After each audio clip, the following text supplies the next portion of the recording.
모두에게 착한 사람이 되기를 멈추세요. 당신의 뇌와 신경계를 파괴하는 치명적인 습관 여러분, 혹시 이런 생각 해보신 적 있나요? 왜 나는 늘 다른 사람의 기분을 살피고 그들의 부탁을 거절하지 못하며 정작 내 마음은 돌보지 못하는 걸까? 우리는 어릴 때부터 착한 사람이 되어야 한다고 배워왔습니다. 하지만 그 착함이 사실은 우리 자신을 서서히 갉아먹는 독이 될 수 있다는 사실을 알고 계셨나요? 본격적인 이야기에 앞서 잠시 시간을 내어 만약 오늘 이 이야기가 여러분의 마음에 작은 울림을 준다면 구독과 좋아요를 통해 이 지혜를 더 많은 분들과 나눠주시길 부탁드립니다. 여러분의 작은 실천이 누군가에게는 자신을 되찾는 소중한 기회가 될 수 있습니다. 여러분의 삶에 늘 평안과 지혜가 함께하기를 기원합니다. 오늘 우리는 친절함과 착한 척의 차이에 대해 이야기하려 합니다. 저는 여기서 타인에 대한 공감이나 진정한 의미의 친절을 비난하려는 것이 절대 아닙니다. 그것들은 건강한 관계와 공동체를 만드는 강력한 힘이니까요. 제가 말씀드리고자 하는 것은 바로 착한 사람 콤플렉스입니다. 나의 생리적 반응, 나의 경계, 나의 소중한 시간을 희생하면서까지 타인을 기쁘게 하려는 강박적인 행동 말입니다. 바로 이 행동이 당신의 신경계와 명료한 판단력, 그리고 궁극적으로 당신의 잠재력을 파괴하고 있습니다. 과학적인 근거를 살펴보겠습니다. 인간의 뇌는 모든 사람을 기쁘게 하도록 설계되지 않았습니다. 우리의 뇌는 생존하고 집중하며 강렬하게 목표를 추구하도록 진화해왔습니다. 당신이 모든 요청과 의견, 요구에 예라고 답할 때 뇌는 그것을 고귀한 행동으로 해석하지 않습니다. 오히려 위협으로 받아들입니다. 만성적인 사람 기쁘게 하기는 당신의 스트레스 호르몬인 코르티솔 수치를 높이고 주의력을 분산시키며 자율신경계를 끊임없는 경계 상태로 몰아넣습니다. 당신은 모두에게 사랑받으려고 애쓰지만 그 결과 당신의 뇌는 마치 사방이 적인 전쟁터에 홀로 서 있는 것처럼 느낍니다. 당신은 모든 이에게 받아들여지기 위해 이 세상에 온 것이 아닙니다. 자신의 몫을 책임지기 거부하는 모든 사람의 감정 쓰레기통이 되기 위해 존재하는 것도 아닙니다. 당신은 무언가를 구축하기 위해 여기에 있습니다. 당신의 비전, 당신의 건강, 당신의 힘, 당신의 진실을 말입니다. 그리고 무언가를 쌓아 올리려면 반드시 경계선이 필요합니다. 내가 스스로 변화하는 능력인 신경가소성은 마찰을 통해 일어납니다. 뇌의 적응과 성장은 편안함에서 오지 않습니다. 의도적으로 선택한 불편함에서 비롯됩니다. 당신의 사명과 맞지 않는 일과 사람들에게 아니오라고 말하는 것. 그것은 당신의 뇌에 보내는 강력한 신경학적 신호입니다. 이것이 더 중요하다라고 말이죠. 당신은 전두엽 피질에게 우선순위를 정하라고 명령하는 것이며 당신의 시간과 에너지에 대한 통제권을 되찾는 과정입니다. 많은 분들이 제게 묻습니다. 나 자신을 먼저 생각하는 것이 이기적인 거 아닌가요? 저는 항상 이렇게 대답합니다. 물에 빠진 다른 사람을 구하기 전에 먼저 내 자신의 폐에 산소를 공급하는 것이 이기적인 행동인가요? 당연히 아닙니다. 사실 그것만이 지속 가능하게 누군가를 도울 수 있는 유일한 방법입니다. 진실은 이렇습니다. 모두에게 착하게 대하는 것은 종종 자기 자신을 배신하는 행위입니다. 그것은 당신의 필요를 억누르고 꼭 필요한 갈등을 회피하며 당신의 목소리를 희석시키는 것을 의미합니다. 당신은 평화를 만드는 것이 아니라 자기 자신을 투명인간으로 만들고 있는 것입니다. 그리고 놀라운 사실이 있습니다. 당신이 과도하게 착한 사람이 되기를 멈추고 진정성 있고 중심이 잡히고 직접적으로 소통하기 시작하는 순간 당신의 신경계는 안정을 되찾기 시작합니다. 잠을 더 잘 자고 생각이 더 명료해지며 더 집중하고 더 회복력 있고 더 존중받게 됩니다. 왜일까요?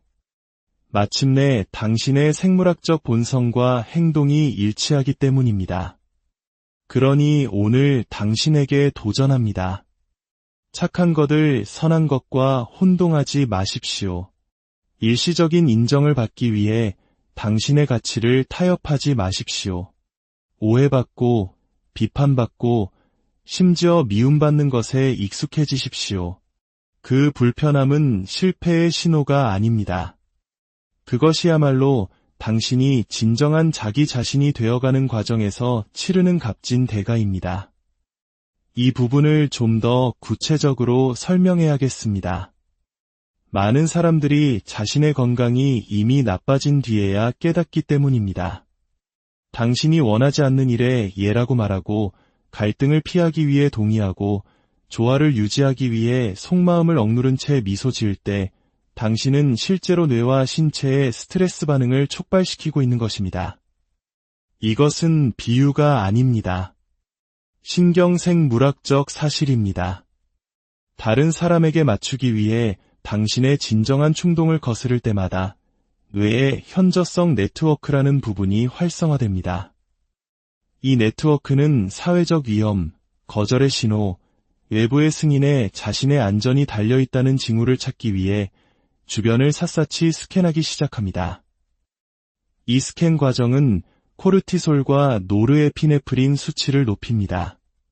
동공이 확장되고 심박수가 증가하며 위장이 긴장합니다. 의사결정, 충동 조절, 장기 계획을 담당하는 뇌의 일부인 실행 기능이 서서히 멈추기 시작합니다. 당신은 결코 평온하지도 안전하지도 않습니다. 당신의 신경계는 조절 불능 상태에 빠진 것입니다. 사람들은 착하게 굴면 인생이 더 쉬워질 것이라 생각합니다. 하지만 현실은 정반대입니다. 그런 행동은 당신의 신경계의 모든 곳에 위협이 존재한다고 가르칩니다. 왜냐하면 뇌가 사회적 상호작용을 자기 배신과 연관 짓기 시작하기 때문입니다. 사람들과 함께 있을 때 나는 나 자신일 수 없어라는 신경 패턴이 고착되는 것이죠. 이것이 바로 만성 스트레스의 고리입니다. 그리고 시간이 지남에 따라 당신의 뇌는 명료함 대신 불안을 향해 재배선됩니다. 아침에 일어나도 피곤하고 집중할 수 없으며 더 이상 내가 무엇을 원하는지조차 모르게 됩니다. 당신이 약해서가 아닙니다.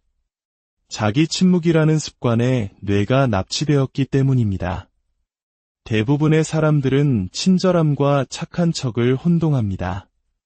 하지만 신경과학적 관점에서 볼 때 이 둘은 완전히 다른 뇌회로에 의해 구동되며 당신의 삶과 신체에 매우 다른 결과를 낳는 별개의 행동입니다. 진정한 친절함은 주체성에 기반합니다. 그것은 공감, 관점 수용, 실행 통제를 담당하는 뇌의 전두엽 피질이 의식적인 선택을 내리는 것입니다. 친절은 의도적입니다. 나는 당신을 이해하고 너그러워지기로 선택합니다. 라고 말하는 것과 같습니다. 이것은 강력하며 신뢰와 회복 탄력성을 구축합니다. 하지만 강박적이고 자동적인 착한 척은 선택이 아닙니다. 그것은 반사 행동입니다. 두려움과 사회적 위협 감지를 담당하는 편도체와 섬엽 같은 변연계에 의해 주도됩니다. 단지 비난이나 불편함을 피하기 위해 착하게 굴 때 당신은 힘에서 비롯된 행동을 하는 것이 아닙니다. 두려움 회로에서 비롯된 반응을 하는 것입니다. 갈등이 발생할 때마다 당신의 신경계는 당신의 진실을 버리도록 훈련됩니다. 이 패턴을 충분히 반복하면 당신의 뇌는 이것을 안전을 위한 기본 전략으로 암호화하기 시작합니다. 착한 척은 당신의 방패가 되지만 동시에 당신의 감옥이 됩니다. 당신은 모든 결정을 이것이 내가 누구인지와 일치하는가, 대신 이것이 다른 사람들이 나를 좋아하게 만들까? 라는 질문을 통해 필터링하기 시작합니다. 그 변화는 당신을 성장, 명료함, 그리고 목적의식으로부터 멀어지게 합니다. 세상은 당신을 느긋하고 사교적인 사람이라고 칭찬할지 모르지만 당신의 생물학은 그 대가를 치르고 있습니다. 왜냐하면 그런 형태의 착함은 연결이 아니라 수능이기 때문입니다. 그리고 인간의 뇌는 수능 속에서 번성하도록 만들어지지 않았습니다. 적응하고 이끌고 환경에 진정성 있게 반응하도록 만들어졌습니다. 그 진정성을 제거하면 당신은 뇌의 회복 탄력성과 신체의 조절 능력을 유지하는 피드백 고리를 잃게 됩니다. 그것이 바로 친절함 대신 착한 척을 할 때 치르는 진짜 비용입니다. 특히 우리 한국 사회처럼 위계 질서와 관계, 그리고 눈치가 중요한 문화에서는 이 문제가 더욱 심각하게 다가올 수 있습니다. 상사나 선배의 부당한 요구에도 혹은 친구의 무리한 부탁에도 우리는 아니오라고 말하는 것을 극도로 어려워합니다. 관계가 틀어질까봐, 이기적이라는 말을 들을까봐 두려워하며 나 자신을 희생하는 것이 마치 미덕처럼 여겨지기도 합니다. 하지만 이제는 알아야 합니다. 그것은 미덕이 아니라 스스로를 갉아먹는 자기 파괴적인 습관일 뿐입니다. 성장은 평화를 유지하고 긴장을 피하며 편안하게 머무르는 데서 온다고 착각해서는 안 됩니다. 신경가소성, 즉 뇌가 스스로를 바꾸는 능력은 정반대를 요구합니다. 당신의 뇌는 편안함 속에서는 재배선되지 않습니다.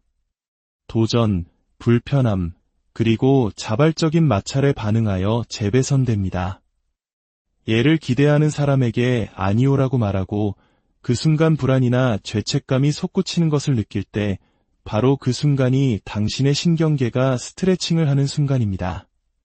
그 불편함은 당신이 무언가 잘못하고 있다는 신호가 아닙니다.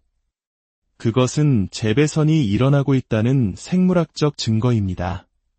당신은 이전에 자동적이었던 행동, 즉 달래고, 복종하고, 수용하는 행동을 의도적으로 중단시키는 것입니다. 이것이 신경가소성의 첫 번째 조건인 오류 감지입니다. 당신의 가치관과 일치하기 위해 사회적 긴장을 견디기로 선택할 때 뇌는 아세틸콜린과 도파민 같은 신경 조절 물질을 방출합니다. 이 화학물질들은 그 순간을 의미 있는 것으로 표시합니다. 이것은 암호화할 가치가 있다고 말하는 것이죠. 긍정적인 말을 되뇌는 것이 아니라 압박감 속에서 어렵고 의도적인 선택을 함으로써 새로운 정체성 수준의 습관이 형성되는 것입니다. 반대로 늘 안전지대에 머무르며 진짜 자기 자신보다 남에게 좋아 보이는 것을 우선시하는 사람들은 실제로 신경 성장 능력을 퇴화시킵니다. 하지만 경계를 설정하고 어려운 대화를 나누며 미움받을 위험을 감수함으로써 불편함 속으로 기꺼이 들어가는 사람들은 메타인지적 회복 탄력성을 개발합니다. 그들은 자신의 내적 경험에 지배당하지 않고 그것을 관찰할 수 있는 능력을 얻게 됩니다. 이것이야말로 당신의 신경계가 얻을 수 있는 가장 강력한 업그레이드 중 하나입니다. 당신이 피하고 있는 바로 그것, 즉 긴장, 어색함, 대립이 바로 당신의 뇌가 더 강하고 더 명료하고 더 유능해지기 위해 필요한 것입니다. 성장은 착한 척에서 오는 것이 아닙니다. 압박 속에서도 지켜내는 진실성에서 옵니다.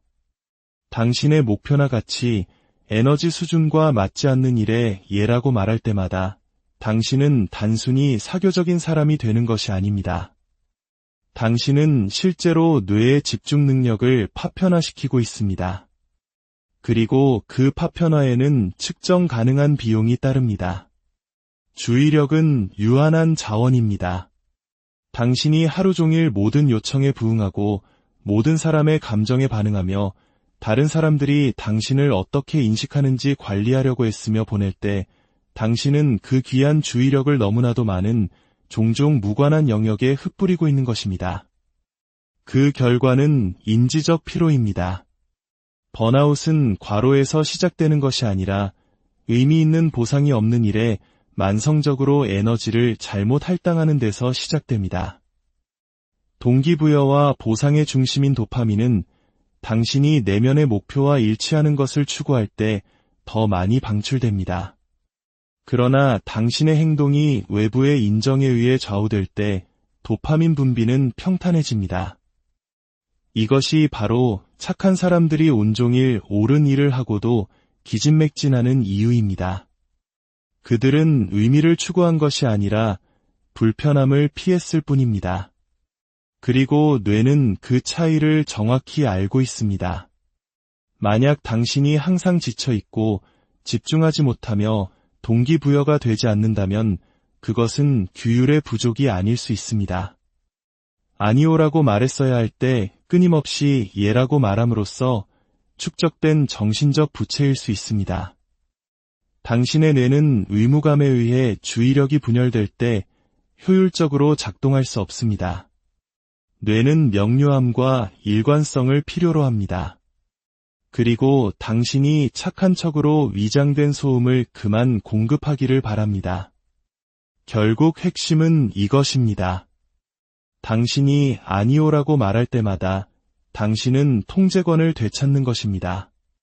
당신은 뇌에게 내 에너지는 여기에 쓰일 것이다. 내 집중력은 여기에 쓰일 것이다. 이것이 내가 신경 쓰는 것이다. 라고 말하는 것입니다. 그리고 당신의 뇌는 그에 따라 반응합니다. 당신이 더 의도적으로 아니오라고 말할수록 뇌는 우선순위를 정하고 집중력을 지시하는 법을 배우게 되어 전반적인 고차원적 사고 및 수행 능력이 향상됩니다. 당신은 삶에 반응하는 것을 멈추고 삶을 설계하기 시작합니다. 그때 비로소 당신의 실행 기능은 잠재력을 최대한 발휘하게 됩니다. 당신의 뇌가 당신을 거스르는 것이 아니라 당신을 위해 일하게 되는 것입니다. 이것이 당신이 단순히 시간을 되찾는 방법이 아니라 당신의 힘을 되찾는 방법입니다. 세상 모든 사람이 서로를 기쁘게 하려고 애쓰는 세상에서 진정으로 만족스러운 관계를 만드는 유일한 방법은 진정성 있게 나서는 것, 먼저 자신을 돌보는 것, 그리고 다른 사람들이 있는 그대로의 당신을 만나도록 허용하는 것입니다. 그때 관계는 번성하고 바로 당신 자신이 온전히 피어납니다. 오늘 당신의 신경계를 위해, 당신의 진정한 삶을 위해 작은 용기를 내어보는 것은 어떨까? 모두에게 착한 사람이 되기를 멈추세요. 당신의 뇌와 신경계를 파괴하는 치명적인 습관 여러분, 혹시 이런 생각 해보신 적 있나요? 왜 나는 늘 다른 사람의 기분을 살피고 그들의 부탁을 거절하지 못하며 정작 내 마음은 돌보지 못하는 걸까? 우리는 어릴 때부터 착한 사람이 되어야 한다고 배워왔습니다. 하지만 그 착함이 사실은 우리 자신을 서서히 갉아먹는 독이 될 수 있다는 사실을 알고 계셨나요? 본격적인 이야기에 앞서 잠시 시간을 내어 만약 오늘 이 이야기가 여러분의 마음에 작은 울림을 준다면 구독과 좋아요를 통해 이 지혜를 더 많은 분들과 나눠주시길 부탁드립니다. 여러분의 작은 실천이 누군가에게는 자신을 되찾는 소중한 기회가 될 수 있습니다. 여러분의 삶에 늘 평안과 지혜가 함께하기를 기원합니다. 오늘 우리는 친절함과 착한 척의 차이에 대해 이야기하려 합니다. 저는 여기서 타인에 대한 공감이나 진정한 의미의 친절을 비난하려는 것이 절대 아닙니다. 그것들은 건강한 관계와 공동체를 만드는 강력한 힘이니까요. 제가 말씀드리고자 하는 것은 바로 착한 사람 콤플렉스입니다. 나의 생리적 반응, 나의 경계, 나의 소중한 시간을 희생하면서까지 타인을 기쁘게 하려는 강박적인 행동 말입니다. 바로 이 행동이 당신의 신경계와 명료한 판단력, 그리고 궁극적으로 당신의 잠재력을 파괴하고 있습니다. 과학적인 근거를 살펴보겠습니다. 인간의 뇌는 모든 사람을 기쁘게 하도록 설계되지 않았습니다. 우리의 뇌는 생존하고 집중하며 강렬하게 목표를 추구하도록 진화해왔습니다. 당신이 모든 요청과 의견, 요구에 예라고 답할 때 뇌는 그것을 고귀한 행동으로 해석하지 않습니다. 오히려 위협으로 받아들입니다.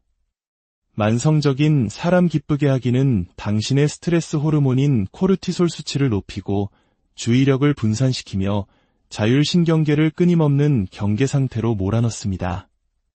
당신은 모두에게 사랑받으려고 애쓰지만 그 결과 당신의 뇌는 마치 사방이 적인 전쟁터에 홀로 서 있는 것처럼 느낍니다.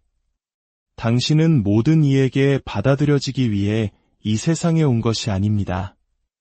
자신의 몫을 책임지기 거부하는 모든 사람의 감정 쓰레기통이 되기 위해 존재하는 것도 아닙니다. 당신은 무언가를 구축하기 위해 여기에 있습니다. 당신의 비전, 당신의 건강, 당신의 힘, 당신의 진실을 말입니다. 그리고 무언가를 쌓아 올리려면 반드시 경계선이 필요합니다. 내가 스스로 변화하는 능력인 신경가소성은 마찰을 통해 일어납니다. 뇌의 적응과 성장은 편안함에서 오지 않습니다. 의도적으로 선택한 불편함에서 비롯됩니다. 당신의 사명과 맞지 않는 일과 사람들에게 아니오라고 말하는 것. 그것은 당신의 뇌에 보내는 강력한 신경학적 신호입니다. 이것이 더 중요하다라고 말이죠. 당신은 전두엽 피질에게 우선순위를 정하라고 명령하는 것이며 당신의 시간과 에너지에 대한 통제권을 되찾는 과정입니다. 많은 분들이 제게 묻습니다. 나 자신을 먼저 생각하는 것이 이기적인 거 아닌가요? 저는 항상 이렇게 대답합니다. 물에 빠진 다른 사람을 구하기 전에 먼저 내 자신의 폐에 산소를 공급하는 것이 이기적인 행동인가요? 당연히 아닙니다. 사실 그것만이 지속 가능하게 누군가를 도울 수 있는 유일한 방법입니다. 진실은 이렇습니다. 모두에게 착하게 대하는 것은 종종 자기 자신을 배신하는 행위입니다. 그것은 당신의 필요를 억누르고 꼭 필요한 갈등을 회피하며 당신의 목소리를 희석시키는 것을 의미합니다. 당신은 평화를 만드는 것이 아니라 자기 자신을 투명인간으로 만들고 있는 것입니다. 그리고 놀라운 사실이 있습니다. 당신이 과도하게 착한 사람이 되기를 멈추고 진정성 있고 중심이 잡히고 직접적으로 소통하기 시작하는 순간 당신의 신경계는 안정을 되찾기 시작합니다. 잠을 더 잘 자고 생각이 더 명료해지며 더 집중하고 더 회복력 있고 더 존중받게 됩니다. 왜일까요? 마침내 당신의 생물학적 본성과 행동이 일치하기 때문입니다. 그러니 오늘 당신에게 도전합니다. 착한 것들, 선한 것과 혼동하지 마십시오. 일시적인 인정을 받기 위해 당신의 가치를 타협하지 마십시오. 오해받고, 비판받고, 심지어 미움받는 것에 익숙해지십시오. 그 불편함은 실패의 신호가 아닙니다. 그것이야말로 당신이 진정한 자기 자신이 되어가는 과정에서 치르는 값진 대가입니다. 이 부분을 좀 더 구체적으로 설명해야겠습니다. 많은 사람들이 자신의 건강이 이미 나빠진 뒤에야 깨닫기 때문입니다. 당신이 원하지 않는 일에 예라고 말하고 갈등을 피하기 위해 동의하고 조화를 유지하기 위해 속마음을 억누른 채 미소 지을 때 당신은 실제로 뇌와 신체의 스트레스 반응을 촉발시키고 있는 것입니다. 이것은 비유가 아닙니다. 신경생물학적 사실입니다. 다른 사람에게 맞추기 위해 당신의 진정한 충동을 거스를 때마다 뇌의 현저성 네트워크라는 부분이 활성화됩니다. 이 네트워크는 사회적 위험, 거절의 신호, 외부의 승인에 자신의 안전이 달려있다는 징후를 찾기 위해 주변을 샅샅이 스캔하기 시작합니다. 이 스캔 과정은 코르티솔과 노르에피네프린 수치를 높입니다. 동공이 확장되고 심박수가 증가하며 위장이 긴장합니다. 의사결정, 충동 조절, 장기 계획을 담당하는 뇌의 일부인 실행 기능이 서서히 멈추기 시작합니다. 당신은 결코 평온하지도 안전하지도 않습니다.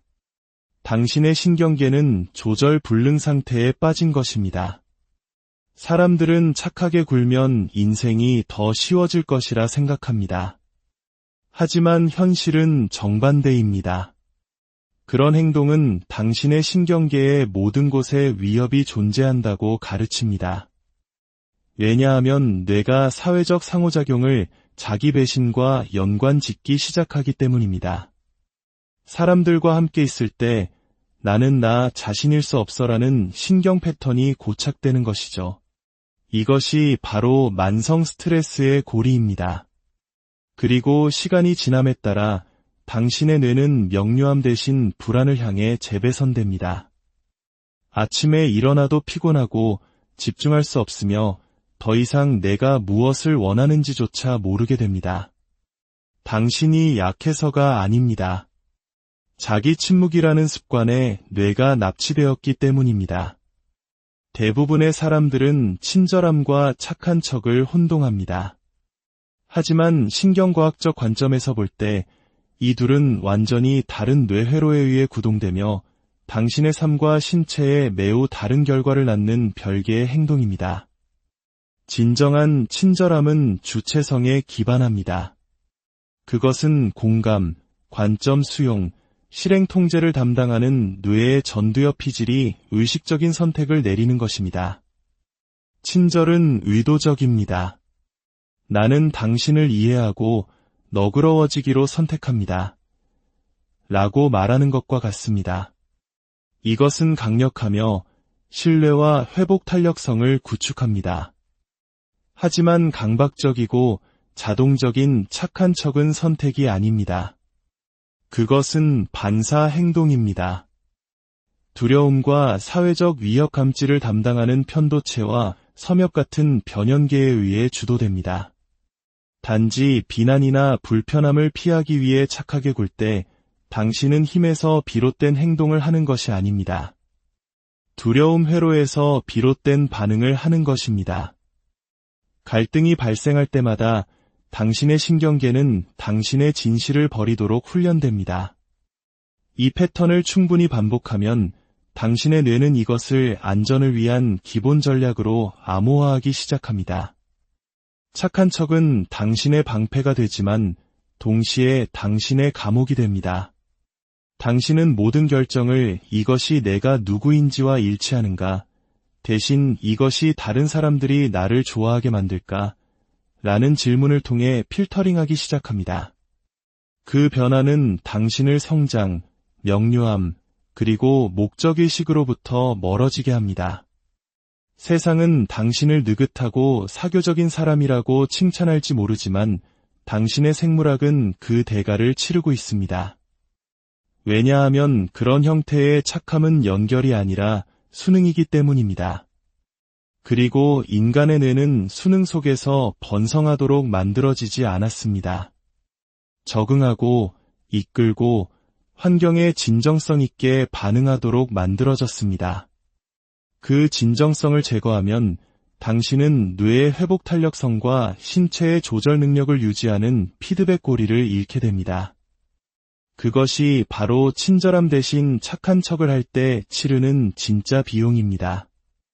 특히 우리 한국 사회처럼 위계 질서와 관계, 그리고 눈치가 중요한 문화에서는 이 문제가 더욱 심각하게 다가올 수 있습니다. 상사나 선배의 부당한 요구에도 혹은 친구의 무리한 부탁에도 우리는 아니오라고 말하는 것을 극도로 어려워합니다. 관계가 틀어질까봐, 이기적이라는 말을 들을까봐 두려워하며 나 자신을 희생하는 것이 마치 미덕처럼 여겨지기도 합니다. 하지만 이제는 알아야 합니다. 그것은 미덕이 아니라 스스로를 갉아먹는 자기 파괴적인 습관일 뿐입니다.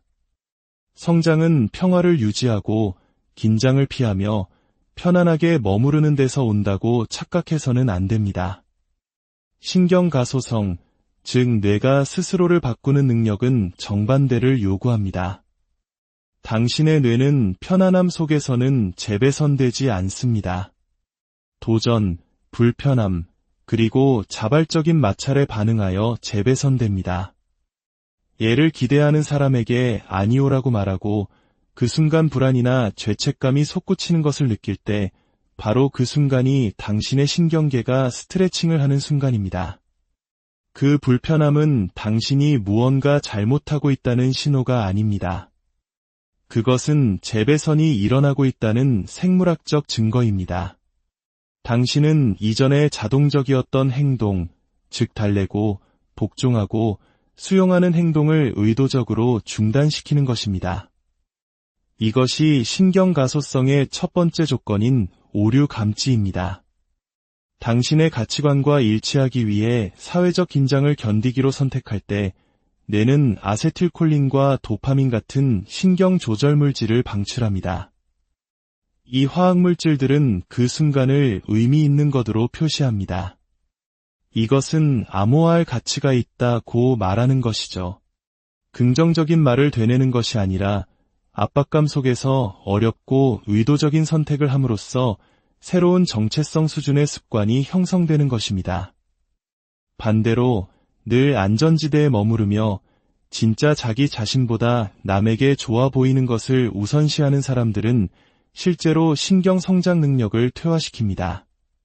하지만 경계를 설정하고 어려운 대화를 나누며 미움받을 위험을 감수함으로써 불편함 속으로 기꺼이 들어가는 사람들은 메타인지적 회복 탄력성을 개발합니다. 그들은 자신의 내적 경험에 지배당하지 않고 그것을 관찰할 수 있는 능력을 얻게 됩니다. 이것이야말로 당신의 신경계가 얻을 수 있는 가장 강력한 업그레이드 중 하나입니다. 당신이 피하고 있는 바로 그것, 즉 긴장, 어색함, 대립이 바로 당신의 뇌가 더 강하고 더 명료하고 더 유능해지기 위해 필요한 것입니다. 성장은 착한 척에서 오는 것이 아닙니다. 압박 속에서도 지켜내는 진실성에서 옵니다. 당신의 목표나 가치, 에너지 수준과 맞지 않는 일에 예라고 말할 때마다 당신은 단순히 사교적인 사람이 되는 것이 아닙니다. 당신은 실제로 뇌의 집중 능력을 파편화시키고 있습니다. 그리고 그 파편화에는 측정 가능한 비용이 따릅니다. 주의력은 유한한 자원입니다. 당신이 하루 종일 모든 요청에 부응하고 모든 사람의 감정에 반응하며 다른 사람들이 당신을 어떻게 인식하는지 관리하려고 애쓰며 보낼 때 당신은 그 귀한 주의력을 너무나도 많은 종종 무관한 영역에 흩뿌리고 있는 것입니다. 그 결과는 인지적 피로입니다. 번아웃은 과로에서 시작되는 것이 아니라 의미 있는 보상이 없는 일에 만성적으로 에너지를 잘못 할당하는 데서 시작됩니다. 동기부여와 보상의 중심인 도파민은 당신이 내면의 목표와 일치하는 것을 추구할 때 더 많이 방출됩니다. 그러나 당신의 행동이 외부의 인정에 의해 좌우될 때 도파민 분비는 평탄해집니다. 이것이 바로 착한 사람들이 온종일 옳은 일을 하고도 기진맥진하는 이유입니다. 그들은 의미를 추구한 것이 아니라 불편함을 피했을 뿐입니다. 그리고 뇌는 그 차이를 정확히 알고 있습니다. 만약 당신이 항상 지쳐있고 집중하지 못하며 동기부여가 되지 않는다면 그것은 규율의 부족이 아닐 수 있습니다. 아니오라고 말했어야 할 때 끊임없이 예라고 말함으로써 축적된 정신적 부채일 수 있습니다. 당신의 뇌는 의무감에 의해 주의력이 분열될 때 효율적으로 작동할 수 없습니다. 뇌는 명료함과 일관성을 필요로 합니다. 그리고 당신이 착한 척으로 위장된 소음을 그만 공급하기를 바랍니다. 결국 핵심은 이것입니다. 당신이 아니오라고 말할 때마다 당신은 통제권을 되찾는 것입니다. 당신은 뇌에게 내 에너지는 여기에 쓰일 것이다. 내 집중력은 여기에 쓰일 것이다. 이것이 내가 신경 쓰는 것이다. 라고 말하는 것입니다. 그리고 당신의 뇌는 그에 따라 반응합니다. 당신이 더 의도적으로 아니오라고 말할수록 뇌는 우선순위를 정하고 집중력을 지시하는 법을 배우게 되어 전반적인 고차원적 사고 및 수행 능력이 향상됩니다. 당신은 삶에 반응하는 것을 멈추고 삶을 설계하기 시작합니다. 그때 비로소 당신의 실행 기능은 잠재력을 최대한 발휘하게 됩니다. 당신의 뇌가 당신을 거스르는 것이 아니라 당신을 위해 일하게 되는 것입니다. 이것이 당신이 단순히 시간을 되찾는 방법이 아니라 당신의 힘을 되찾는 방법입니다. 세상 모든 사람이 서로를 기쁘게 하려고 애쓰는 세상에서 진정으로 만족스러운 관계를 만드는 유일한 방법은 진정성 있게 나서는 것, 먼저 자신을 돌보는 것, 그리고 다른 사람들이 있는 그대로의 당신을 만나도록 허용하는 것입니다. 그때 관계는 번성하고 바로 당신 자신이 온전히 피어납니다. 오늘 당신의 신경계를 위해, 당신의 진정한 삶을 위해 작은 용기를 내어보는 것은 어떨까요? 모두에게 착한 사람이 되기를 멈추세요. 당신의 뇌와 신경계를 파괴하는 치명적인 습관 여러분, 혹시 이런 생각 해보신 적 있나요?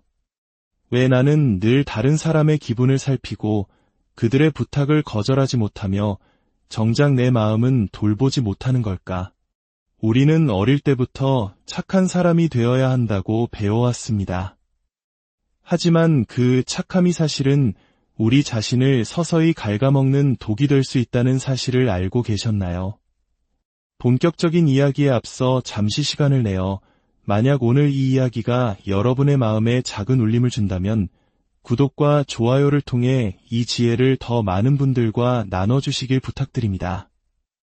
여러분의 작은 실천이 누군가에게는 자신을 되찾는 소중한 기회가 될 수 있습니다.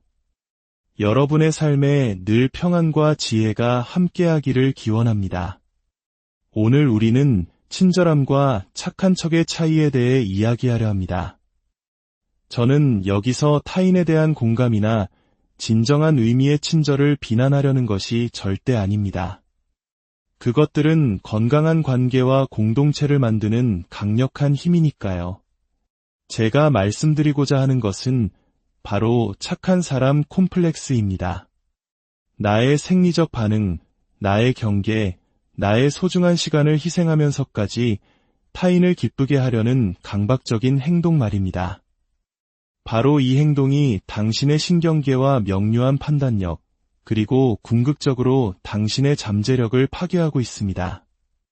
과학적인 근거를 살펴보겠습니다. 인간의 뇌는 모든 사람을 기쁘게 하도록 설계되지 않았습니다. 우리의 뇌는 생존하고 집중하며 강렬하게 목표를 추구하도록 진화해왔습니다. 당신이 모든 요청과 의견, 요구에 예라고 답할 때 뇌는 그것을 고귀한 행동으로 해석하지 않습니다. 오히려 위협으로 받아들입니다. 만성적인 사람 기쁘게 하기는 당신의 스트레스 호르몬인 코르티솔 수치를 높이고 주의력을 분산시키며 자율신경계를 끊임없는 경계 상태로 몰아넣습니다. 당신은 모두에게 사랑받으려고 애쓰지만 그 결과 당신의 뇌는 마치 사방이 적인 전쟁터에 홀로 서 있는 것처럼 느낍니다. 당신은 모든 이에게 받아들여지기 위해 이 세상에 온 것이 아닙니다. 자신의 몫을 책임지기 거부하는 모든 사람의 감정 쓰레기통이 되기 위해 존재하는 것도 아닙니다. 당신은 무언가를 구축하기 위해 여기에 있습니다. 당신의 비전, 당신의 건강, 당신의 힘, 당신의 진실을 말입니다. 그리고 무언가를 쌓아 올리려면 반드시 경계선이 필요합니다. 내가 스스로 변화하는 능력인 신경가소성은 마찰을 통해 일어납니다. 뇌의 적응과 성장은 편안함에서 오지 않습니다. 의도적으로 선택한 불편함에서 비롯됩니다. 당신의 사명과 맞지 않는 일과 사람들에게 아니오라고 말하는 것. 그것은 당신의 뇌에 보내는 강력한 신경학적 신호입니다. 이것이 더 중요하다라고 말이죠. 당신은 전두엽 피질에게 우선순위를 정하라고 명령하는 것이며 당신의 시간과 에너지에 대한 통제권을 되찾는 과정입니다. 많은 분들이 제게 묻습니다. 나 자신을 먼저 생각하는 것이 이기적인 거 아닌가요? 저는 항상 이렇게 대답합니다. 물에 빠진 다른 사람을 구하기 전에 먼저 내 자신의 폐에 산소를 공급하는 것이 이기적인 행동인가요? 당연히 아닙니다. 사실 그것만이 지속 가능하게 누군가를 도울 수 있는 유일한 방법입니다. 진실은 이렇습니다. 모두에게 착하게 대하는 것은 종종 자기 자신을 배신하는 행위입니다. 그것은 당신의 필요를 억누르고 꼭 필요한 갈등을 회피하며 당신의 목소리를 희석시키는 것을 의미합니다. 당신은 평화를 만드는 것이 아니라 자기 자신을 투명인간으로 만들고 있는 것입니다. 그리고 놀라운 사실이 있습니다. 당신이 과도하게 착한 사람이 되기를 멈추고 진정성 있고 중심이 잡히고 직접적으로 소통하기 시작하는 순간 당신의 신경계는 안정을 되찾기 시작합니다. 잠을 더 잘 자고 생각이 더 명료해지며 더 집중하고 더 회복력 있고 더 존중받게 됩니다. 왜일까요? 마침내 당신의 생물학적 본성과 행동이 일치하기 때문입니다. 그러니 오늘 당신에게 도전합니다. 착한 것을 선한 것과 혼동하지 마십시오.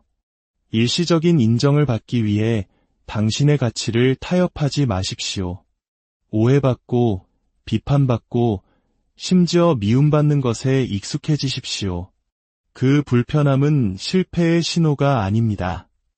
그것이야말로 당신이 진정한 자기 자신이 되어가는 과정에서 치르는 값진 대가입니다. 이 부분을 좀 더 구체적으로 설명해야겠습니다. 많은 사람들이 자신의 건강이 이미 나빠진 뒤에야 깨닫기 때문입니다. 당신이 원하지 않는 일에 예라고 말하고 갈등을 피하기 위해 동의하고 조화를 유지하기 위해 속마음을 억누른 채 미소 지을 때 당신은 실제로 뇌와 신체의 스트레스 반응을 촉발시키고 있는 것입니다. 이것은 비유가 아닙니다. 신경생물학적 사실입니다. 다른 사람에게 맞추기 위해 당신의 진정한 충동을 거스를 때마다 뇌의 현저성 네트워크라는 부분이 활성화됩니다. 이 네트워크는 사회적 위험, 거절의 신호, 외부의 승인에 자신의 안전이 달려있다는 징후를 찾기 위해 주변을 샅샅이 스캔하기 시작합니다. 이 스캔 과정은 코르티솔과 노르에피네프린 수치를 높입니다. 동공이 확장되고 심박수가 증가하며 위장이 긴장합니다. 의사결정, 충동 조절, 장기 계획을 담당하는 뇌의 일부인 실행 기능이 서서히 멈추기 시작합니다. 당신은 결코 평온하지도 안전하지도 않습니다. 당신의 신경계는 조절 불능 상태에 빠진 것입니다.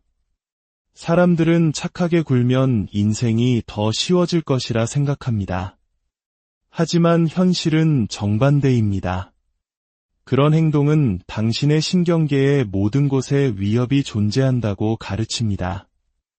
왜냐하면 뇌가 사회적 상호작용을 자기 배신과 연관 짓기 시작하기 때문입니다. 사람들과 함께 있을 때 나는 나 자신일 수 없어라는 신경 패턴이 고착되는 것이죠. 이것이 바로 만성 스트레스의 고리입니다. 그리고 시간이 지남에 따라 당신의 뇌는 명료함 대신 불안을 향해 재배선됩니다. 아침에 일어나도 피곤하고 집중할 수 없으며 더 이상 내가 무엇을 원하는지조차 모르게 됩니다. 당신이 약해서가 아닙니다. 자기 침묵이라는 습관에 뇌가 납치되었기 때문입니다. 대부분의 사람들은 친절함과 착한 척을 혼동합니다. 하지만 신경과학적 관점에서 볼 때 이 둘은 완전히 다른 뇌회로에 의해 구동되며 당신의 삶과 신체에 매우 다른 결과를 낳는 별개의 행동입니다. 진정한 친절함은 주체성에 기반합니다. 그것은 공감, 관점 수용, 실행 통제를 담당하는 뇌의 전두엽 피질이 의식적인 선택을 내리는 것입니다. 친절은 의도적입니다. 나는 당신을 이해하고 너그러워지기로 선택합니다. 라고 말하는 것과 같습니다. 이것은 강력하며 신뢰와 회복 탄력성을 구축합니다. 하지만 강박적이고 자동적인 착한 척은 선택이 아닙니다. 그것은 반사 행동입니다. 두려움과 사회적 위협 감지를 담당하는 편도체와 섬엽 같은 변연계에 의해 주도됩니다. 단지 비난이나 불편함을 피하기 위해 착하게 굴 때 당신은 힘에서 비롯된 행동을 하는 것이 아닙니다.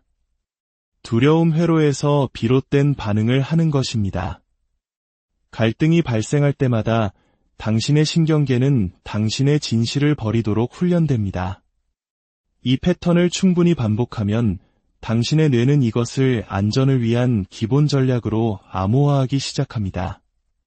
착한 척은 당신의 방패가 되지만 동시에 당신의 감옥이 됩니다.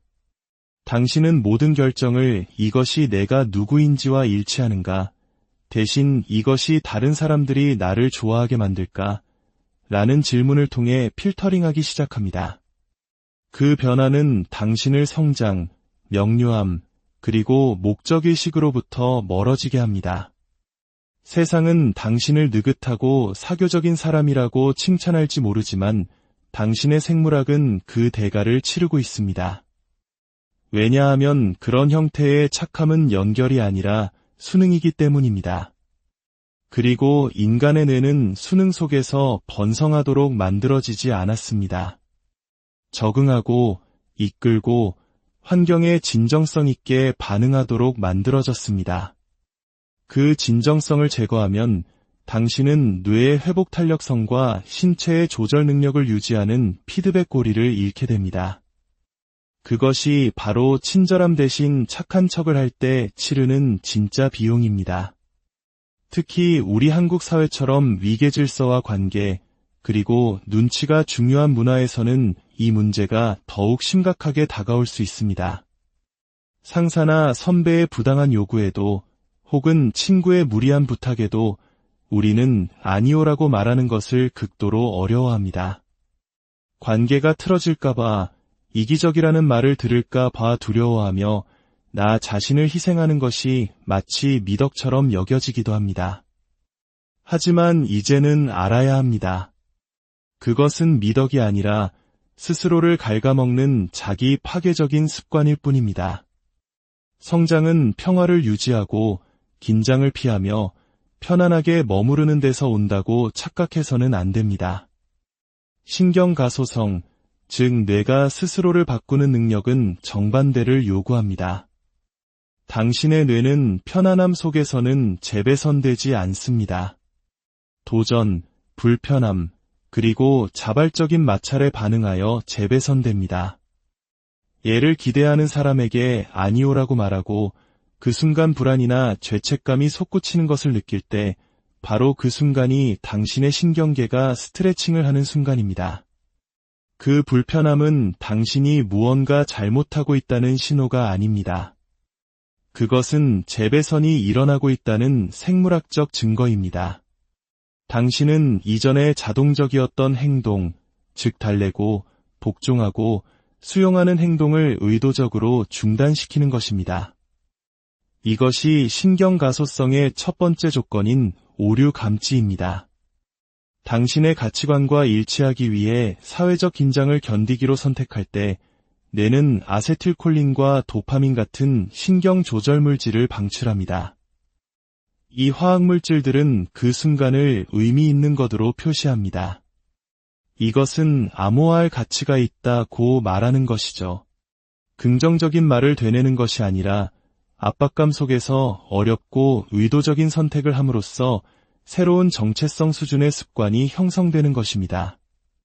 반대로 늘 안전지대에 머무르며 진짜 자기 자신보다 남에게 좋아 보이는 것을 우선시하는 사람들은 실제로 신경 성장 능력을 퇴화시킵니다. 하지만 경계를 설정하고 어려운 대화를 나누며 미움받을 위험을 감수함으로써 불편함 속으로 기꺼이 들어가는 사람들은 메타인지적 회복 탄력성을 개발합니다. 그들은 자신의 내적 경험에 지배당하지 않고 그것을 관찰할 수 있는 능력을 얻게 됩니다. 이것이야말로 당신의 신경계가 얻을 수 있는 가장 강력한 업그레이드 중 하나입니다. 당신이 피하고 있는 바로 그것, 즉 긴장, 어색함, 대립이 바로 당신의 뇌가 더 강하고 더 명료하고 더 유능해지기 위해 필요한 것입니다. 성장은 착한 척에서 오는 것이 아닙니다. 압박 속에서도 지켜내는 진실성에서 옵니다. 당신의 목표나 가치, 에너지 수준과 맞지 않는 일에 예라고 말할 때마다 당신은 단순히 사교적인 사람이 되는 것이 아닙니다. 당신은 실제로 뇌의 집중 능력을 파편화시키고 있습니다. 그리고 그 파편화에는 측정 가능한 비용이 따릅니다. 주의력은 유한한 자원입니다. 당신이 하루 종일 모든 요청에 부응하고 모든 사람의 감정에 반응하며 다른 사람들이 당신을 어떻게 인식하는지 관리하려고 애쓰며 보낼 때 당신은 그 귀한 주의력을 너무나도 많은 종종 무관한 영역에 흩뿌리고 있는 것입니다. 그 결과는 인지적 피로입니다. 번아웃은 과로에서 시작되는 것이 아니라 의미 있는 보상이 없는 일에 만성적으로 에너지를 잘못 할당하는 데서 시작됩니다. 동기부여와 보상의 중심인 도파민은 당신이 내면의 목표와 일치하는 것을 추구할 때 더 많이 방출됩니다. 그러나 당신의 행동이 외부의 인정에 의해 좌우될 때 도파민 분비는 평탄해집니다. 이것이 바로 착한 사람들이 온종일 옳은 일을 하고도 기진맥진하는 이유입니다. 그들은 의미를 추구한 것이 아니라 불편함을 피했을 뿐입니다. 그리고 뇌는 그 차이를 정확히 알고 있습니다. 만약 당신이 항상 지쳐 있고 집중하지 못하며 동기부여가 되지 않는다면 그것은 규율의 부족이 아닐 수 있습니다. 아니오라고 말했어야 할 때 끊임없이 예라고 말함으로써 축적된 정신적 부채일 수 있습니다. 당신의 뇌는 의무감에 의해 주의력이 분열될 때 효율적으로 작동할 수 없습니다. 뇌는 명료함과 일관성을 필요로 합니다. 그리고 당신이 착한 척으로 위장된 소음을 그만 공급하기를 바랍니다. 결국 핵심은 이것입니다. 당신이 아니오라고 말할 때마다 당신은 통제권을 되찾는 것입니다. 당신은 뇌에게 내 에너지는 여기에 쓰일 것이다. 내 집중력은 여기에 쓰일 것이다. 이것이 내가 신경 쓰는 것이다. 라고 말하는 것입니다. 그리고 당신의 뇌는 그에 따라 반응합니다. 당신이 더 의도적으로 아니오라고 말할수록 뇌는 우선순위를 정하고 집중력을 지시하는 법을 배우게 되어 전반적인 고차원적 사고 및 수행 능력이 향상됩니다.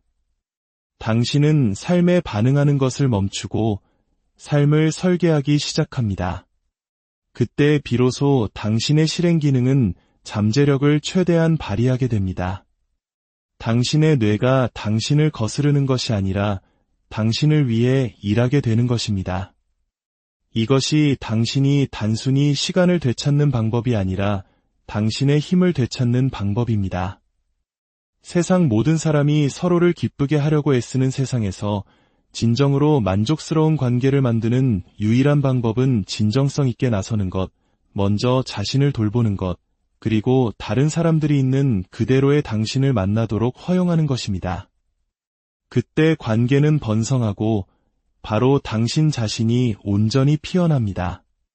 오늘 당신의 신경계를 위해, 당신의 진정한 삶을 위해 작은 용기를 내어보는 것은 어떨까요? 모두에게 착한 사람이 되기를 멈추세요. 당신의 뇌와 신경계를 파괴하는 치명적인 습관 여러분, 혹시 이런 생각 해보신 적 있나요? 왜 나는 늘 다른 사람의 기분을 살피고 그들의 부탁을 거절하지 못하며 정작 내 마음은 돌보지 못하는 걸까? 우리는 어릴 때부터 착한 사람이 되어야 한다고 배워왔습니다.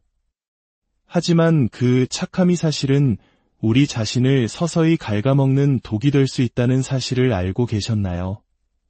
본격적인 이야기에 앞서 잠시 시간을 내어 만약 오늘 이 이야기가 여러분의 마음에 작은 울림을 준다면 구독과 좋아요를 통해 이 지혜를 더 많은 분들과 나눠주시길 부탁드립니다.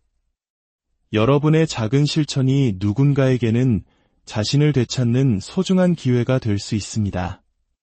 여러분의 삶에 늘 평안과 지혜가 함께하기를 기원합니다. 오늘 우리는 친절함과 착한 척의 차이에 대해 이야기하려 합니다. 저는 여기서 타인에 대한 공감이나 진정한 의미의 친절을 비난하려는 것이 절대 아닙니다. 그것들은 건강한 관계와 공동체를 만드는 강력한 힘이니까요. 제가 말씀드리고자 하는 것은 바로 착한 사람 콤플렉스입니다. 나의 생리적 반응, 나의 경계, 나의 소중한 시간을 희생하면서까지 타인을 기쁘게 하려는 강박적인 행동 말입니다. 바로 이 행동이 당신의 신경계와 명료한 판단력, 그리고 궁극적으로 당신의 잠재력을 파괴하고 있습니다. 과학적인 근거를 살펴보겠습니다. 인간의 뇌는 모든 사람을 기쁘게 하도록 설계되지 않았습니다. 우리의 뇌는 생존하고 집중하며 강렬하게 목표를 추구하도록 진화해왔습니다. 당신이 모든 요청과 의견, 요구에 예라고 답할 때 뇌는 그것을 고귀한 행동으로 해석하지 않습니다. 오히려 위협으로 받아들입니다. 만성적인 사람 기쁘게 하기는 당신의 스트레스 호르몬인 코르티솔 수치를 높이고 주의력을 분산시키며 자율신경계를 끊임없는 경계 상태로 몰아넣습니다. 당신은 모두에게 사랑받으려고 애쓰지만 그 결과 당신의 뇌는 마치 사방이 적인 전쟁터에 홀로 서 있는 것처럼 느낍니다. 당신은 모든 이에게 받아들여지기 위해 이 세상에 온 것이 아닙니다. 자신의 몫을 책임지기 거부하는 모든 사람의 감정 쓰레기통이 되기 위해 존재하는 것도 아닙니다. 당신은 무언가를 구축하기 위해 여기에 있습니다. 당신의 비전, 당신의 건강, 당신의 힘, 당신의 진실을 말입니다. 그리고 무언가를 쌓아 올리려면 반드시 경계선이 필요합니다. 뇌가 스스로 변화하는 능력인 신경가소성은 마찰을 통해 일어납니다. 뇌의 적응과 성장은 편안함에서 오지 않습니다. 의도적으로 선택한 불편함에서 비롯됩니다. 당신의 사명과 맞지 않는 일과 사람들에게 아니오라고 말하는 것, 그것은 당신의 뇌에 보내는 강력한 신경학적 신호입니다. 이것이 더 중요하다라고 말이죠. 당신은 전두엽 피질에게 우선순위를 정하라고 명령하는 것이며 당신의 시간과 에너지에 대한 통제권을 되찾는 과정입니다. 많은 분들이 제게 묻습니다. 나 자신을 먼저 생각하는 것이 이기적인 거 아닌가요? 저는 항상 이렇게 대답합니다. 물에 빠진 다른 사람을 구하기 전에 먼저 내 자신의 폐에 산소를 공급하는 것이 이기적인 행동인가요? 당연히 아닙니다. 사실 그것만이 지속 가능하게 누군가를 도울 수 있는 유일한 방법입니다. 진실은 이렇습니다. 모두에게 착하게 대하는 것은 종종 자기 자신을 배신하는 행위입니다. 그것은 당신의 필요를 억누르고 꼭 필요한 갈등을 회피하며 당신의 목소리를 희석시키는 것을 의미합니다. 당신은 평화를 만드는 것이 아니라 자기 자신을 투명인간으로 만들고 있는 것입니다. 그리고 놀라운 사실이 있습니다. 당신이 과도하게 착한 사람이 되기를 멈추고 진정성 있고 중심이 잡히고 직접적으로 소통하기 시작하는 순간 당신의 신경계는 안정을 되찾기 시작합니다. 잠을 더 잘 자고 생각이 더 명료해지며 더 집중하고 더 회복력 있고 더 존중받게 됩니다. 왜일까요? 마침내 당신의 생물학적 본성과 행동이 일치하기 때문입니다. 그러니 오늘 당신에게 도전합니다. 착한 것들, 선한 것과 혼동하지 마십시오. 일시적인 인정을 받기 위해 당신의 가치를 타협하지 마십시오.